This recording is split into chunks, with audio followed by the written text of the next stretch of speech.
सभी को जय मसीह की। आप सभी का स्वागत है हमारे YouTube चैनल ख्रिस्ट वाणी चर्च में। आज हम देखेंगे जंगली बीज का दृष्टांत, मत्ती 13 अध्याय 24 से लेके 30 वचन तक।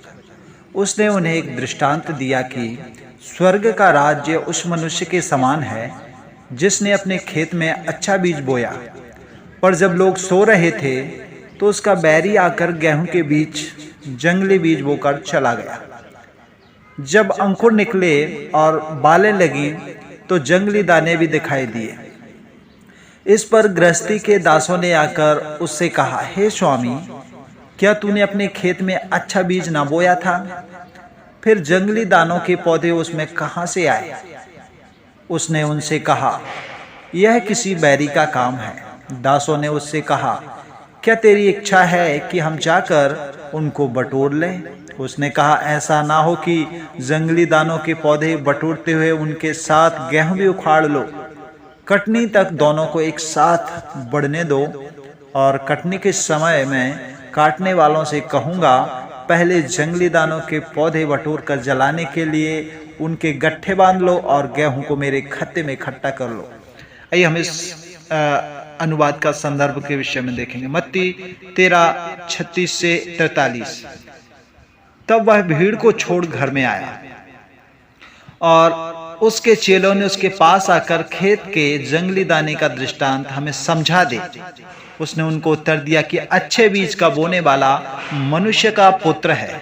खेत संसार है और अच्छा बीज राज्य के संतान और जंगली बीज दुष्ट के संतान है। जिस वैरी ने उनको बोया वह है शैतान, और कटनी जगत का अंत है और काटने वाले स्वर्गदूत हैं। सो जैसे जंगली दाने बटोरे जाते और जलाए जाते हैं, वैसे ही जगत के अंत में होगा। मनुष्य का पुत्र अपने स्वर्गदूतों को भेजेगा और वे उसके राज्य में से सब ठोकर के कारणों को और कुकर्म करने वालों को इकट्ठा करेंगे और उन्हें आग के कुंड में डालेंगे। वहां रोना और दांत पीसना होगा। उस समय धर्मी अपने पिता के राज्य में सूर्य की नाई चमकेंगे। जिसके कान हो वह सुन ले। आइए हम इस वचनों को समझने की कोशिश करेंगे कि यह दृष्टांत हमें क्या समझाता बताता है। यह दृष्टांत परमेश्वर के राज्य के काल एवं आने वाले न्याय को प्रकट करता है। मेरे प्रिय भाई और बहन, इसमें प्रभु यीशु मसीह ने एक बार पुनः यह बात स्पष्ट की कि परमेश्वर न्यायी परमेश्वर है और उसका न्याय निश्चित है। उसके न्याय में कुछ विलंब भी वो नहीं करता है। उसका न्याय सही समय पर होगा ताकि लोगों को मन फिराने का मौका मिले। इसलिए वो न्याय में कुछ विलंब करता है, क्योंकि वह नहीं चाहता कि एक भी मनुष्य नाश हो। परंतु एक दिन निश्चित ऐसा आएगा कि धर्मी पिता के राज्य में सूर्य के समान चमकेंगे और पापी धर्मियों में से अलग किए जाकर नरक के कुंड में डाले जाएंगे, जहां उन्हें रोना और दांत का पीसना होगा। मत्ती 13:42 से 43 के अनुसार यह दृष्टांत जो है, प्रभु यीशु मसीह ने लोगों को गलील की झील में नाव पर सवार होकर बताया। जब वह भीड़ को छोड़ घर आया तब चेलों ने उससे इस दृष्टांत का अर्थ पूछा और उन्हें इस दृष्टांत का अर्थ भी बताया।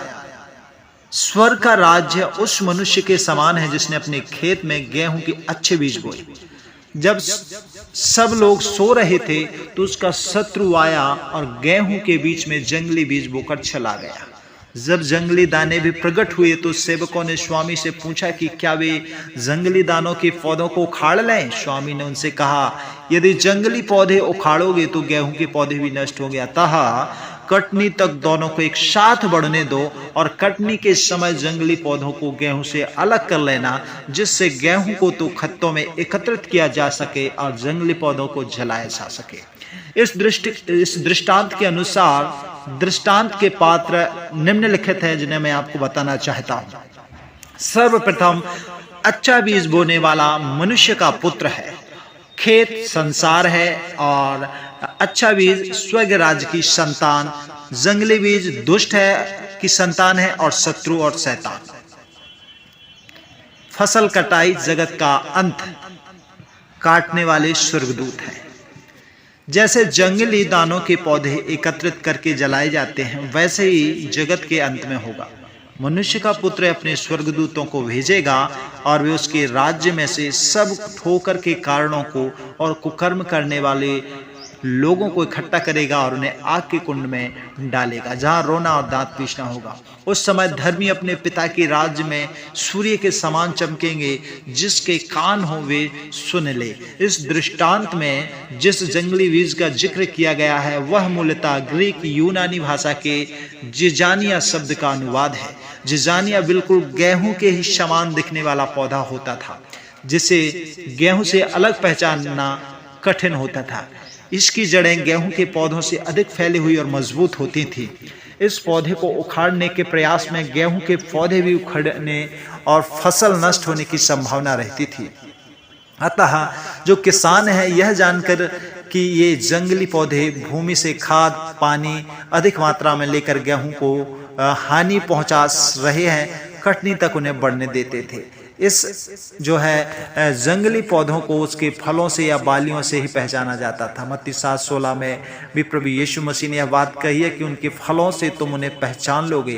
क्या झाड़ियों से अंगूर व ऊंट कटारों से अंजीर तोड़ते हैं? इसी प्रकार हर एक अच्छा पेड़ अच्छा फल लाता है और निकम्मा पेड़ बुरा फल लाता है। अच्छा पेड़ बुरा फल नहीं ला सकता और निकम्मा पेड़ अच्छा फल नहीं ला सकता। जो पेड़ अच्छे फल नहीं लाते वह काटा और आग में डाला जाता है, और उनके फलों से तुम उनको पहचान भी लोगे, परमेश्वर का वचन कहता है। इस दृष्टांत के अनुवाद में प्रभु यीशु ने उन सेवकों का जिक्र नहीं किया जिन्होंने आकर स्वामी से जंगली पौधों को उखाड़ने की अनुमति मांगी थी। यह लोगों की नींद की स्थिति का एक एवं गेहूं और जंगली पौधों के साथ साथ बढ़ने का भी उल्लेख नहीं है। शायद ये बातें इस दृष्टांत में उतनी महत्वपूर्ण नहीं, बल्कि ध्यान देने योग्य प्रमुख बात यह है कि इस संपूर्ण संसार का मालिक या स्वामी परमेश्वर है। सब कुछ उसके नियंत्रण में है। मनुष्य इस संसार में चाहे किसी भी देश शहर गांव कस्बे जंगल नदी पहाड़ गुफा आदि में रहता हो, वह परमेश्वर की ही भूमि में रहता है। वह या तो परमेश्वर की संतान है या दुष्ट की संतान है, अर्थात गेहूं या जंगली बीज। यह बात बहुत स्पष्ट है कि मनुष्य इन दोनों में से एक है। दोनों इस संसार में साथ साथ बढ़ते हैं। दोनों पर परमेश्वर मेह बरसाता है। दोनों के लिए सूर्योदय होता है। इस संसार में जंगली पौधों की ही भांति बहुत ही दुष्ट अधिक पराक्रमी होते हैं। बुराई की ही अच्छाई पर जीत होती है, दिखाई भी देती है। न्याय का खून होता है, दुष्ट निर्दोष को निगल जाते हैं। वह ऐसा परमेश्वर है जो आग और गंधक वर्षा कर अथवा महाजल प्रलय के द्वारा या अन्य महामारियों से दुष्टों का सर्वनाश कर सकता है, परंतु वह नहीं चाहता कि विनाश में धर्मी जनों की भी हानि हो। प्रभु यीशु मसीह पापियों का संहार करने इस दुनिया में नहीं आया, किंतु उन्हें बचाने आया, वचन कहता है। बहुत तेरे विश्वासी उन सेवकों की भांति अविश्वासियों के साथ जल्दबाजी करने की कोशिश करते हैं जिन्होंने जंगली पौधों को उखाड़ने की अनुमति मांगी। ऐसे विश्वासी न्यायी बन बैठने को भूल करते हैं। वे इच्छुक गैर मसीहों का तथा नए विश्वासियों का कलीसिया में प्रेम पूर्ण स्वागत करने की बजाय कठोरता एवं कटु व्यवहार से उन्हें कलीसिया से दूर करने का प्रयास करते हैं। वे ये भूल जाते हैं कि न्याय करना परमेश्वर का काम है और वह सबके साथ धीरज धरता है। इस संसार में भले ही दुष्ट कितने ही सामर्थ्य क्यों ना प्रतीत हो, किंतु अंतिम विजय परमेश्वर की ही होगी। अंत में परमेश्वर अपने स्वर्गदूतों को आज्ञा देगा कि वे सब ठोकर के कारणों को तथा कुकर्मियों को एकत्रित करें और तब उन्हें नरक की अनंत आग में दंड भोगना पड़ेगा। तब तपन होगी, वहां भयंकर प्यास भी होगी, जिसकी वेदना जो है तड़प तड़प कर रोना दांत पीसना होगा उन लोगों को। परंतु वचन कहता है धर्मी अपने पिता परमेश्वर के राज में अनंत जीवन के लिए अर्थात सूर्य की भांति चमकेंगे। वे उस अनंत मिरास में अनंत सुख में और परम आनंद की स्थिति में रहेंगे। यह उल्लेखनीय है कि प्रभु यीशु मसीह ने पुराने नियम से विभिन्न भविष्यवक्ताओं की भविष्यवाणी को वैसा ही दोहराया है। उदाहरण के तौर पर यदि हम सपन्याह 1 अध्याय 2 और 3 वचन पढ़ते तो लिखा है, मैं धरती के ऊपर से सबका अंत कर दूंगा। यहोवा की यह वाणी है, मैं मनुष्य और पशु दोनों का अंत कर दूंगा। मैं आकाश के पक्षियों, समुद्र की मछलियों और दुष्टों समेत उनकी रखी हुई ठोकरों के कारण का भी अंत कर दूंगा। मैं मनुष्य जाति को भी धरती पर से नाश कर डालूंगा। यहोवा की यह वाणी है। यदि हम दानियल 3 अध्याय 6 वचन और 12 अध्याय 3 वचन पढ़ते तो लिखा है कि और जो कोई गिरकर दंडवत न करेगा वह उसी घड़ी धधकते हुए भट्टी के बीच में डाल दिया जाएगा। तब सिखाने वालों की चमक आकाश मंडल की सी होगी, और जो बहुतों को धर्मी बनाते हैं वे सर्वदा तारों की नाई प्रकाशमान रहेंगे।